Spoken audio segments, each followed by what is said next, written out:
Hello students. इस video में हम बात करेंगे हमारे चैप्टर के क्वेश्चन आंसर की।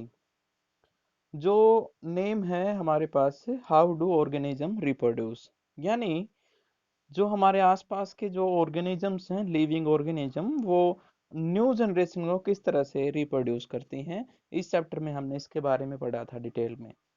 बहुत सारी अलग अलग टेक्निक देखी थी हमने, डिफरेंट फॉर्म्स देखे थे, जिसमें कोई भी ऑर्गेनिज्म टेक पार्ट करता है और न्यू जनरेशन को अलाउ करता है, मतलब प्रोड्यूस करता है।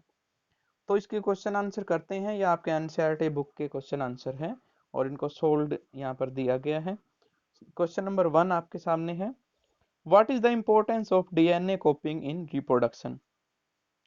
डीएनए कॉपिंग का क्या मतलब होता है, पहले हम यही समझ लेते हैं और उसके बाद रिप्रोडक्शन में इसका महत्व समझेंगे कि क्या होता है। डीएनए कॉपिंग का मतलब होता है जितने भी ऑर्गेनिज्म हैं वो सेल से मिलकर के बने हैं। कुछ सिंगल सेल्ड हैं, कुछ ओल्ड टाइप के हैं, मतलब यूकैरियोटिक टाइप के हैं, और कुछ प्रोकैरियोटिक टाइप के हैं, यानी जिनमें सेल मल्टी कॉम्प्लेक्स टाइप के हैं, मतलब अलग अलग फंक्शन कर सकते हैं। तो यहाँ पर जितने भी तरह के अलग अलग तरह के जो ऑर्गेनिज्म है वो सभी के सभी सेल से मिलकर के बने हैं। ये कॉमन पॉइंट है सभी में। और उस सेल में एक छोटा सा स्ट्रक्चर प्रेजेंट होता है जिसे क्रोमोजोम कहा जाता है। उस क्रोमोजोम में प्रोटीन का जो प्रोडक्शन होता है, सिंथेसाइज होते हैं, या डिफरेंट जो ज़रूरी चीज़ें होती है जो स्ट्रक्चर प्रोवाइड कराते हैं किसी भी ऑब्जेक्ट को, वो वाली चीज़ें उस क्रोमोजोम में एक पोर्शन होता है डीएनए, जिसको हम डीऑक्सी राइबो न्यूक्लिक एसिड कहते हैं। वहाँ से ये सारी चीज़ें प्रोड्यूस होती हैं। तो मतलब कहने का ये हुआ कि एक जनरेशन से दूसरे जनरेशन में जो शेप और साइज का जो स्ट्रक्चर जाता है उसको डीएनए कॉपिंग कहा जाता है। ये सारी चीजें अपने साथ बहुत सारी कैरेक्टरिस्टिक लेके जाती है और इस प्रोसेस को डीएनए कॉपिंग कहा जाता है। रिप्रोडक्शन में इसको बहुत अच्छे से यूज किया जाता है डिफरेंट लिविंग ऑर्गेनिज्म के द्वारा। डीएनए आंसर समझाते हैं अभी। डीएनए मतलब deoxy ribo nucleic acid is the genetic material found in chromosomes. अभी अभी इसके बारे में बात हुई है। क्रोमोसोम्स में डीएनए या फिर जेनेटिक मटेरियल होता है which are present in the nucleus of cell, और जो सेल के न्यूक्लियस में प्रेजेंट होता है। यानी सेल के न्यूक्लियस में क्रोमोसोम होता है और क्रोमोसोम के अंदर ये डीएनए प्रेजेंट होता है। The DNA is the information site for making proteins, and each specific type of protein leads to a specific type of body design. Body design के लिए जो प्रोटीन्स की जरूरत होती है वो यहाँ पर बनती हैं। Thus, it is the DNA molecule that determine the body design of individual. तो हम कह सकते हैं कि जो डीएनए होगा वो बॉडी डिजाइन को बताएगा कि उसका शेप एंड साइज कैसा होगा। डीएनए यहाँ पर जो है फिक्स होता है हर एक ऑर्गेनिज्म का। Therefore, it can be concluded that the DNA that get transferred from parents to offspring and makes them look similar. यहाँ पर हम बड़ी आसानी से कह सकते हैं कि हम अपने पेरेंट्स जैसे इसलिए दिखाई देते हैं क्योंकि उनमें से क्रोमोसोम्स में से कुछ यूनिट्स हमारे शरीर में ट्रांसफर होती हैं जिन्हें डीएनए कहा जाता है। और ये दोनों का मिक्सअप होते हैं, दोनों तरह के जो पेरेंट्स होते हैं मेल और फीमेल। अगर कुछ ऑर्गेनिज्म होते हैं जो सिंगल पेरेंट्स होते हैं, मतलब उनमें दो पेरेंट्स की ज़रूरत नहीं होती, उनमें भी जो सिमिलरिटीज होती हैं वो इसी डीएनए कॉपिंग की वजह से होती हैं। इस डायग्राम में दिखाया गया है, ये चेन है एक डीएनए की जो बाद में क्या हो जाती है, प्रोटीन्स में कन्वर्ट हो जाती है और उस प्रोटीन से फिर क्या बनता है, बॉडी स्ट्रक्चर बनता है। क्वेश्चन नंबर 2 हमारे सामने है, why is the variation beneficial to species but not necessarily for the individual. पहले हम वेरिएशंस का मतलब समझ लेते हैं, वेरिएशन होती क्या है। मान लीजिए आप एक ऐसे एनवायरनमेंट में रहते हैं जहां पर टेम्परेचर रोजाना बढ़ता रहता है, तो आपके शरीर में कुछ बदलाव होंगे जो आपके शरीर को उस टेम्परेचर के अकॉर्डिंग क्या बना देंगे, हैबिचुअल बना देंगे। ऐसे ही मान लीजिए पहाड़ों पर जो लोग रहते हैं यानी बर्फ में जो लोग रहते हैं, उनका शरीर जो होता है वो थोड़ा सा डिफरेंट होता है। उन्हें बर्फ में रहने की आदत हो जाती है, उनका शरीर हैबिचुअल हो जाता है सर्दी को सहने के लिए। कुछ ऐसे ही अगर हम मैदानी इलाकों की बात करें तो वहां पर जो है अलग होता है स्ट्रक्चर थोड़ा सा, बाकी सब कुछ सिमिलर होते हुए भी थोड़ी थोड़ी क्या होती है, डिसिमिलरिटी रहती है। जैसे जो फॉरेस्ट में रहते हैं लोग, वो डिफरेंट अलग अलग तरह की बीमारियों के लिए अपने आप को क्या बना लेते हैं, सुटेबल बना लेते हैं। यही वजह है कि हम जब जगह बदलते हैं अपनी, तो हमें बहुत सारी दिक्कतों का सामना करना पड़ता है। फॉर एग्जाम्पल हम बीमार पड़ जाते हैं, ट्रैकिंग के लिए मान लेते हैं फॉरेस्ट में गए थे हम, तो हम थोड़ा सा वर्कलोड बढ़ते ही हम क्या हो जाते हैं, बीमार हो जाते हैं। गर्मी वाले इलाके में चले जाएं तो धूप सहन नहीं होती, क्योंकि हमारा शरीर उस हिसाब से वेरिएट हो जाता है। लेकिन अगर शरीर को थोड़ा सा आदत डाली जाए तो वो अपने आप को वेरी करता है, वेरिएशन लेके आता है अपने अंदर। इसी को वेरिएशंस कहा जाता है, और ये एनवायरनमेंट के अकॉर्डिंग शरीर अपने आप को ढालता है। ये वेरिएशन बेनिफिट्स होते हैं। जितना शरीर अपने आप को ढाल सकता है जितना जल्दी, उतना ही वो बेनिफिशियल होता है। अब यहाँ पर एग्जाम्पल से समझाता है, ये बैक्टीरिया का एग्जाम्पल लेता है। Variation are beneficial to species than individual because sometimes for a species the environmental condition change so drastically that their survival become difficult। अभी अभी हमने यही बात की थी कि एकदम से अगर एनवायरनमेंट में चेंज आ जाए, बहुत ज़्यादा आ जाए, तो सर्वाइवल क्या हो जाता है, मुश्किल हो जाता है।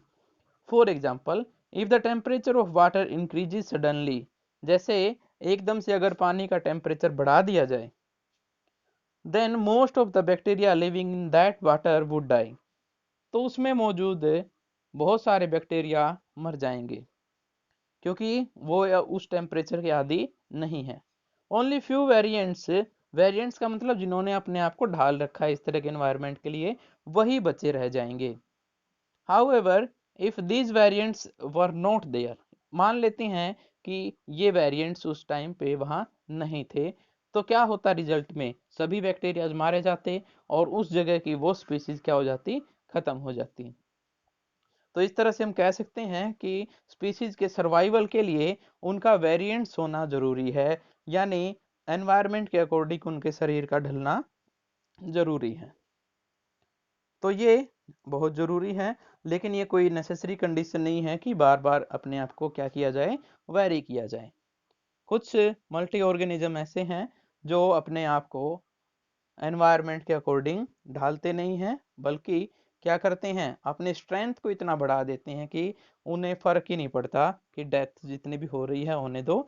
उनकी स्ट्रेंथ इतनी बढ़ जाती है कि वो अपने आप को रीजनरेट कर लेते हैं। अगला क्वेश्चन है, how does binary fission differ from multiple fissions. Fission का मतलब होता है टूटना। अब बाइनरी फिजन की अगर बात करें तो अमीबा में हम इस चीज़ को पढ़ चुके हैं, और प्लेनेरिया में हम अच्छे से पढ़ चुके हैं। किसके बारे में, प्लेनेरिया नहीं, एक दूसरा नेम होता है प्लाज्मोडियम, उसमें हम ये अच्छे से पढ़ चुके हैं कि एक से ज़्यादा बार अगर डिवीजन होता है तो मल्टीपल फिजन कहलाता है। फिजन का मतलब टूटना होता है, टू इक्वल हाफ्स में। अमीबा में इसके बारे में हम अच्छे से पढ़ चुके हैं, और बैक्टीरिया भी इसी टेक्निक का यूज करते हैं।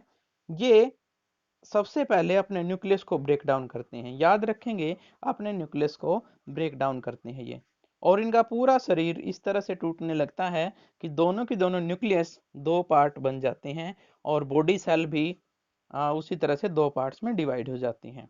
यहाँ पर लिक्विड और न्यूक्लियस दोनों एक साथ डिवाइड हो जाते हैं दो पार्ट्स में, ये बाइनरी फिजन होता है। मल्टीपल फिजन में सिर्फ और सिर्फ न्यूक्लियस डिवाइड होते हैं पहले, बहुत सारे अमाउंट में आप देख सकते हैं यहाँ पे, और फिर धीरे धीरे क्या होते हैं, फिर वो जब मैच्योर हो जाते हैं तब अपने आप को विद लिक्विड अलग अलग कर देते हैं। ये मल्टीपल फिजन कहलाता है, ये प्लाज्मोडियम में पाया जाता है। उसके बाद हमारे पास एक और क्वेश्चन है, how will an organism be benefited if it reproduce through spores. Spores का मतलब होता है बीज या बीजों जैसे स्ट्रक्चर जिनकी हेल्प से ग्रोथ कर सकता है, जनरेशन की स्ट्रेंथ बढ़ाई जा सकती है, मतलब गिनती बढ़ाई जा सकती है। तो हम बड़ी आसानी से समझ सकते हैं कि ये बेनिफिशियल है। क्यों है? क्योंकि एक तो कंपटीशन कम हो जाता है एक ही जगह पर रहने का। जब स्पोर्ट्स होंगे तो वो एक जगह से दूसरी जगह डिफरेंट एक्सटर्नल मेथड से जा सकते हैं, for example by water, by air, by जो इंसेक्ट है वो भी लेके जा सकते हैं, जो बर्ड्स हैं वो भी अपने साथ एक जगह से दूसरी जगह लेके जा सकते हैं। मतलब एक जगह पर रहते हुए स्ट्रेंथ बढ़ने वाली जो प्रॉब्लम थी वो खत्म हो जाती है। और दूसरा, लार्ज नंबर जो यहाँ पे प्रोड्यूस होते हैं, मतलब कहने का ये हुआ कि अगर मान लेते हैं कुछ बेकार भी हो जाते हैं इनमें से स्पोर्स, तो बाकी के अपने स्ट्रेंथ को मेंटेन कर सकते हैं। यानी एक ही पेड़ बहुत सारे बीज जो है बनाता है, और उनमें से अगर एक्सटर्नल फैक्टर ठीक से काम करते हैं तो वो बहुत सारे पेड़ वहां से जो है जनरेट किए जा सकते हैं। और एक और मेथड होता है, जो बीज होते हैं उनके बाहर एक आउटर कवरिंग होती है जो उन्हें बचाती है एक्सटर्नल फैक्टर में एकदम से वेरिएशंस के लिए। यानी मान लेते हैं कि एक पेड़ है वो पानी वाले इलाके में है, और पक्षी के साथ, किसी बर्ड्स के साथ उसका जो बीज है वो किसी सूखे इलाके में चला गया है, तो वो बीज एकदम से खराब नहीं होगा, बारिश के आने तक वो बचा रह सकता है। तो डिफरेंट टेक्निक है जिनकी हेल्प से डिफरेंट कैरेक्टरिस्टिक है जो कहती है कि ये मेथड अच्छा है। क्वेश्चन नंबर थर्ड है, can you think of reason why more complex organism can not give rise to new individual through regeneration. यहाँ पर रीजनरेशन को समझ लेते हैं। रीजनरेशन बहुत सारे प्लांट्स में, बहुत सारे बैक्टीरियाज में पाया जाता है। उसमें क्या होता है, बॉडी पार्ट जो है वो डिवाइड अगर मान लेते किसी वजह से हो जाते हैं, जैसे कोई पेड़ की टहनी टूट गई है और जमीन पर गिर गई है, तो कुछ पेड़ ऐसे होते हैं जो उस टहनी में ही रूट्स का जो है एक तरह से निर्माण कर लेते हैं, और वो एक पूरा पेड़ बन जाता है फिर उस टहनी से। तो ये रीजनरेशन टेक्निक होती है। ऐसे ही प्लेनेरिया जैसे एक प्लांट है, उसका अगर बॉडी पार्ट्स अलग अलग हो जाएं तो वो दोबारा से अपने आप को डिफरेंट, मान लेते हैं एक पूरा का पूरा एक बॉडी है, वो 3 पार्ट्स में डिवाइड हो गया, तो अब वो खराब नहीं हो जाएंगे, डेथ नहीं हो जाएगी उनकी, वो तीनों के तीनों 3 इंडिविजुअल बन जाएंगे, यानी 3 प्लेनेरिया प्लांट बन जाएंगे। ये रीजनरेशन होती है, और ये बहुत सारे प्लांट्स और बैक्टीरिया में पाया जाता है। Simple organisms such as hydra and planaria are capable of producing new individual through the process of regeneration. Hydra और प्लेनेरिया ऐसे प्लांट्स है जो अपने आप को रीजनरेट कर सकते हैं। The process of regeneration involves the formation of new organism from its body part. और ये मैं बता चुका हूँ क्या होता है, बॉडी पार्ट्स अपने आप को दोबारा रिप्रोड्यूस कर सकते हैं, ये कहलाता है प्रोसेस ऑफ रीजनरेशन। और इसमें simple organism can utilize this method of reproduction as their entire body is made of similar kind of cell.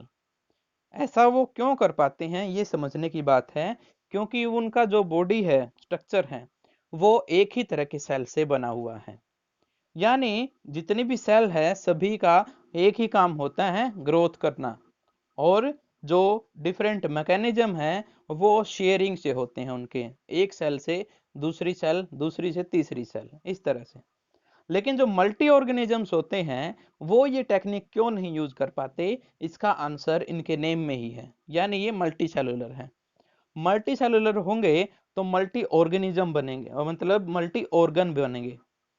Multi organ होंगे तो डिफरेंट ऑर्गन का एक अलग इंडिविजुअल काम होगा, अलग फंक्शन होगा। यानी पूरा जो बॉडी स्ट्रक्चर है उन ऑर्गन पर डिपेंड करेगा। सभी ऑर्गन अगर ठीक से काम कर रहे हैं तो वो बॉडी स्ट्रक्चर बना रहेगा। अगर एक भी ऑर्गन ने काम बंद करना बंद कर दिया तो सारा बॉडी स्ट्रक्चर क्या हो जाएगा, डिस्टर्ब हो जाएगा। जैसे ह्यूमन बीइंग की अगर बात करें तो माइंड अलग से काम करता है, न्यूरॉन से बना होता है। और अगर हम बात करें हार्ट की तो हार्ट अलग टाइप के जो टिश्यूज हैं उनसे मिलकर बना होता है।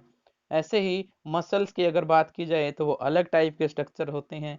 बोन्स की बात की जाए तो वो अलग टाइप के स्ट्रक्चर हैं। कहने का मतलब ये हुआ जितने ज्यादा बॉडी पार्ट उतने ही ज्यादा मैकेनिज्म और उनके स्ट्रक्चर्स।